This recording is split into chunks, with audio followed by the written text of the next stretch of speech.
의원님 질의하시기 바랍니다. 네, 이태성 발전 비정규직 연대의 간사님, 서부발전 태안화력에서 일하시죠? 네, 그렇습니다. 네, 여기 협력업체 소속 비정규직 노동자로 계시는데 이분들이 어떤 업무를 하는지, 그리고 지금 정규직으로 전환하는 과정에 운전하시는 분들은 1단계로 해서 정규직 전환을 하는데 정비를 맡고 계신 분들은 민간 위탁이어서 3단계, 그러니까 아직 대상이 안 되고 있는 상태예요. 네, 그렇습니다. 운전과 정비가 어떤 차이가 있는지 이런 업무에 관해서 간략하게 좀 소개를 해 주시죠. 우선 발전소에서 일하는 협력업체 노동자들은 한전에서 함께 일해왔습니다. 하지만 에너지 민영화 정책에 따라서 민간으로 개방이 됐습니다. 발전소에서 일하는 저희의 업무들은 연료를 공급하는, 석탄을 공급하는 업무를 하고 있고요. 지금 아까 말씀하셨던 미세먼지를 제거하는 핵심 업무를 하고 있습니다. 운전과 정비는 떼어낼 수 없는 상충관계를 가지고 있습니다. 발전소의 모든 기기를 점검하고 저희는 정비하고 있습니다. 네, 그렇죠. 운전과 정비가 떼어낼 수 있는 것이 아니고 하나로 연결되어 있는 것이죠. 네, 그렇습니다. 우리 박성택 에너지산업정책관님, 마이크 좀 들어보시죠. 이 발전 설비는 발전사 소유고 그 설비에 대한 정비 업무, 이것은 발전소 업무 아닙니까? 발전소 업무의 일환이라고 보고 있습니다. 네. 그래서 미국, 호주, 프랑스 등 해외에서도 설비 안전성을 위해서 발전 회사가 자체 정비를 수행하는 것이 보편적입니다.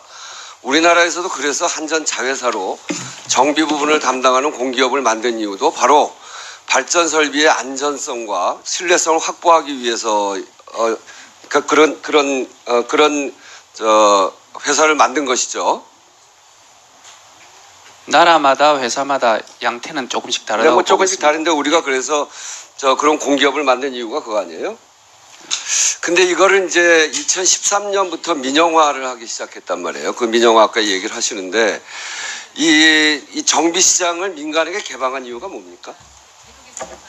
정비 시장 말씀입니까? 네네. 정비 시장에 민간 기업을 육성하기 시작한 건 거의 한 20년이 된 이야기인데요.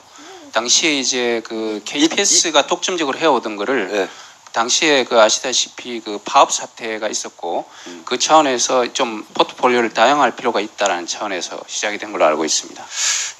제가 알고 있기로는 경쟁을 위한 효율성, 경영 효율화, 발전 정비 시장의 대외 개방을 대비한 국제 경쟁력 강화, 이런 그렇죠. 이유라고 그런 들었어요. 측면도 있습니다.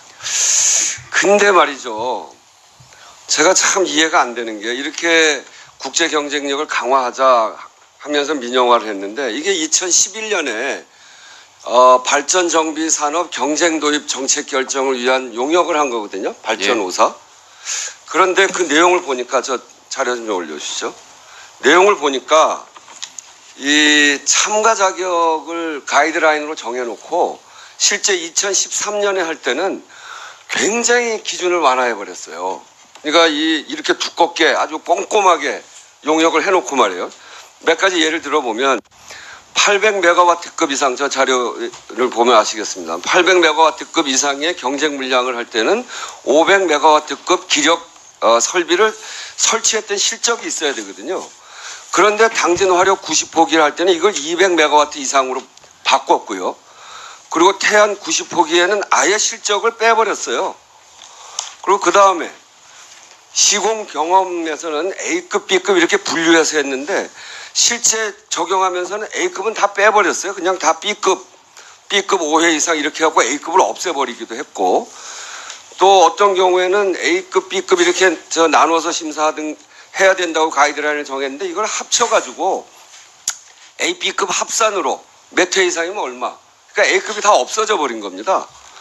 그리고 또 공동계약의 경우에는 이거는 공동수급체 구성원별로 각각 평가를 해서 지분율을 곱해서 정하기로 가이드라인을 정해놓고 아예 당진 7, 8호기는 지분율 가중치로 없애버린다거나 당진 90호기는 대표사의 실적만 평가하는 것으로 이렇게 기준을 확 완화해버렸어요. 그리고 수행 인력에 대해서 여기 용접기술사의 자격 경력, 그 쭉 밑에도 마찬가지입니다. 경력을 몇 년 이상 이런 걸 다 넣어놓고서 실제 2분 더 드리겠습니다. 3분에. 영웅 5, 6호기를 해놓고서는 경력을 다 빼버렸어요. 그냥 자격만 가지고 무조건 되는 걸로. 그리고 수행 인력도 보면 용접 기술자 같은 경우 용접 기능장 기술사, 플랜트 특수용접사 이렇게 해놓고 실제 할 때는 용접 기능사 및 기사 확 낮췄고요. 발전 설비 정비 경력도 12년 이상, 7년 이상 이렇게 했는데 실제로는 4년 이상 기준을 확 낮췄어요. 그렇게 한 결과가 뭐냐면 발전 5사에 모든 그 민간 회사가 들어올 때 적격 비율 다 100%입니다. 다 합격했어요. 그 중에서 만점 비율이 80%입니다. 결국은 실력 가지고 평가해야 되는 부분은 싹 없애버렸고 가격 경쟁력만 남은 거예요. 결국 이러다 보니까 싼 회사가 들어왔고 결국은 그 민영화의 목표였던 국제 경쟁력을 높이고 기술을 향상시키고 이거하고는 전혀 관계없이 그야말로 싼 회사, 싼 가격으로 경쟁하는 민영화의 결과가 무엇인가 이게 이렇게 극명하게 드러납니다. 위험에 외주합니다. 여기 지금 지난 5년간 자3의 협력업체 재해자 현황을 보면 남동발전 59건이 났는데 자사 6건, 협력사 비율이 89.8%. 저기 남부발전 보세요. 147건 났는데 자사는 하나도 없고 협력사 147건, 100%입니다. 그렇게 한 결과가 발전 5사 5년간 위험의 외주화로 이 보험 산재 보험료를 112억 원을 감면했어요. 이게 무슨 민영화입니까? 이런 민영화 우리가 해야 됩니까? 발전사의 일을 그 회사 직원들이 해야 되는데 이걸 외주화하고 싼 값에 하고 국제 경쟁력을 강화시킨다고 하고 외국에 나간 실적 하나도 없고 실력 가지고 경쟁해야 되는 건 싹 빼버리고 모두 다 합격시켜가지고 그중에 싸게 들어온 회사로 주고 이게 무슨 민영화입니까? 저는 이렇게 민영화하면 안 된다고 생각해요. 이거는 다시 전반적으로 다시 검토하고 정말 국민들에게 생명과 안전, 정말 전기라고 하는 소중한 이런 것들을 위해서 국민들의 복리를 위해서 이건 제대로 해야 된다. 그래서 이런 민영화 하면 안 된다. 전 그런 생각을 갖고 있습니다. 요번에 이걸 보면서 정말 깜짝 놀랐어요. 어떻게 가이드라인 정해놓고 마음대로 고쳐버리고. 그래서 지금 이제 저 비정규직의 문제도 그런 것의 일환으로 어떻게 봐야 될 것인지. 지금까지 그 회사를 다니면서 거기에서 제가 이야기하는 위험의 외주화, 비정규직의 노동의 상태, 그런 것들에 대해서 어떻게 보고 계시는지 종합적으로 한번 말씀해 주시죠. 우선 아까 의원님이 말씀하신 것처럼 노동자는 그대로입니다. 하지만 용역협회는 3년마다 한 번씩 바뀌는 구조인 것입니다.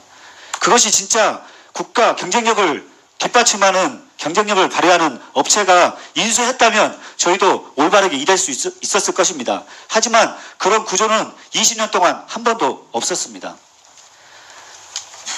가장 심각한 문제는 아까 의원님이 지적하신 것처럼 위험의 외주화입니다. 대한민국은 늘 빨리빨리주의, 그 다음에 갑을 원하청 간의 구조 속에서 저희는 업무 지시를 발전사에 직접 받습니다. 또한 정비를 하면서 같이 때로는 일도 같이 합니다. 용역 계약 기준에 안전사고가 발생하면 감점을 줍니다. 그렇기 때문에 협력업체들은 안전사고가 발생해도 사람이 죽어나가도 그것을 숨기는 구조로 바뀔 수밖에 없습니다. 저도 최근에 사실 동료를 하나 잃었습니다. 점심시간에 무리하게 작업을 하다가 머리가 파열돼서 손에 응급센터가 있음에도 불구하고 협력 회사의 간부의 차를 타고 나가다가 1시간 만에 사망했습니다. 정말 가슴이 아프고 슬펐습니다. 더 슬픈 것은 그가 죽은 자리에 이런 표지판이 세워집니다. 원인, 작업 안전 수칙 미준수, 조치 결과, 사건 조사 후 징계 및 과태료. 저는 이런 곳에서 일하고 있습니다. 사람이 죽어도 잘잘못을 가리고 징계하고 과태료 부과하는 대한민국 공공기관 화력발전소에서 일하고 있습니다. 5,600명의 노동자가 매일 죽음을 걱정하면서 일하고 있습니다. 물론 에너지 정책과 20년 동안 아까 말씀하셨던 에너지 정책과 문재인 대통령의 국정 1호 과제인 공공부문 정규직화, 충돌되는 지점 분명히 있습니다. 저희 인지하고 있습니다. 하지만 여기 계신 존경하는 국회의원님 여러분들과 정부 그리고 발전사 저희 노동조합과 충분한 협의를 통해서 제발 죽지 않고 일할 수 있도록 해주십시오. 더 이상 옆에서 죽는 동료의 모습을 보고 싶지 않습니다. 그렇게 꼭 만들어주실 거라 저희 간곡히 소망드립니다. 정규직 안 해도 좋습니다. 더 이상 죽지만 않았으면 좋겠습니다. 이게 제가 국회의원 여러분들에게 드리고 싶은 마지막 말씀입니다. 예, 수고하셨습니다. 다음